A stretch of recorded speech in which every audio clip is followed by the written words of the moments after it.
Rishi Sunak had got used to being treated with kid gloves by the British media, but now they're getting a little tougher and he doesn't appear to know how to react. Let's take a look at the awkward moment he was challenged about his wife's business on Sky.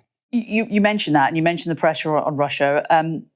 It's been reported that you've got family links to Russia, that your wife apparently has a stake in the Indian IT consultancy firm Infosys.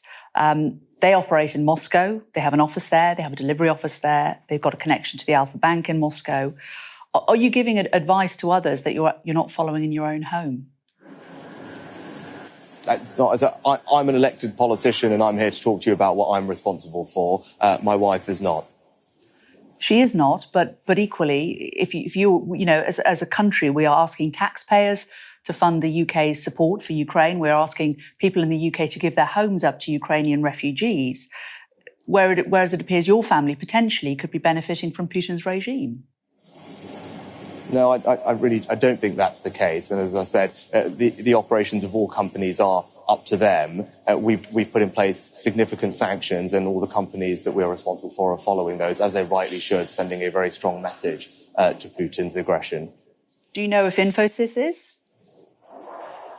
I have absolutely no idea, because I have nothing to do with that company.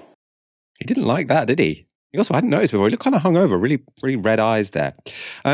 Let's, before we discuss that interview, look at the facts behind the controversy. The company Sunak was being asked about is Infosys. It's an international IT firm based in Bangalore, and it was founded in 1981 by, among others, this man, N.R. Narayana Murthy. No longer runs Infosys, but he does retain a substantial stake in it.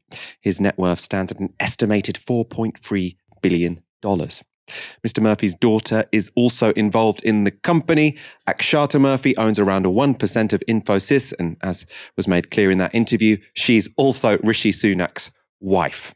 Now, 1% of a company might not sound like a lot, and this is the angle Rishi Sunak's spokesperson is going for. So they said, Miss Murphy is one of thousands of minority shareholders in the company. It is a public company, and neither her nor any member of her family have any involvement in the operational decisions of the company. That may or may not be true. I've got no idea. But Miss Murphy's stake in Infosys is not insignificant. The company is valued at around $107 billion. So her almost 1% stake, its 0.9% stake, makes her a billionaire, by most definitions. And as that Sky host said, Infosys is currently still operating in Russia. Let's just remind you of what Rishi Sunak said to UK businesses less than 2 weeks ago. Since the start of the Russian invasion, we've seen widespread commitments from firms and investors to end their involvement with Russian assets, or in other words, to divest. Companies such as BP, Shell, Aviva, M&G and Vanguard, to name but a few, have already announced their intention to reduce or sell holdings in Russia. I want to make it crystal clear that if firms or investors decide that they need to end their financial relationship with Russia, then the government fully supports you. And when I met leading businesses last week, I welcomed the consensus on the need to inflict maximum economic pain on Putin and his regime. Until recently, the UK companies held tens of billions of pounds of investments in Russian assets. While I recognise that it may be challenging to wind down existing investments, I believe there is no argument for new investment in the Russian economy. I am urging asset owners and managers to think very carefully about any investments that would in any sense support Putin and his regime. As the Prime Minister has said, diplomatically, politically, economically, and eventually militarily, this hideous and barbaric venture of Vladimir Putin must end in failure. So that's Sunak's message to UK businesses, many of which are currently divesting from Russia, incurring costs in the process. But the company that makes his wife a billionaire is still operating there. Aaron, Rishi Sunak has tried to deny that his family are benefiting from work Infosys are doing in Russia, but that's not really credible, is it? I mean, if they're working in Russia, she's a shareholder of them, then she is financially benefiting from whatever they're doing in Russia. Yeah, I think much of the electorate doesn't actually grasp how rich Rishi Sunak is. We talk about, 1%, an elite. There have been very few people this privately wealthy in politics in Britain ever.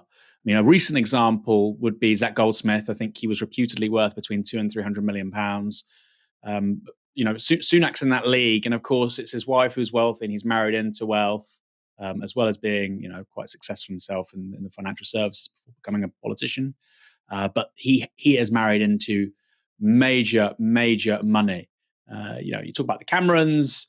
I think Dodgy Dave. He had an inheritance from his father, which was subject to particular tax arrangements and so on. But compared to the money at the disposal of Sunak and his wife, small fry.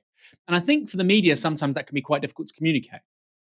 How wealthy these people are. It's not just they own one or two nice houses; they are immensely wealthy. I mean, even something like Nadim Zahawi, who I think is worth approximately, I think he's got a property portfolio of between 40 and 50 million pounds, which is obviously nuts, which is just a crazy amount of money to have.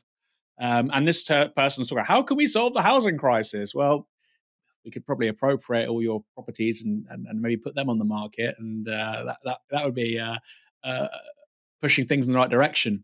Even Nadim Zahawi, who has this extraordinary property wealth, is nothing compared to the Sunaks.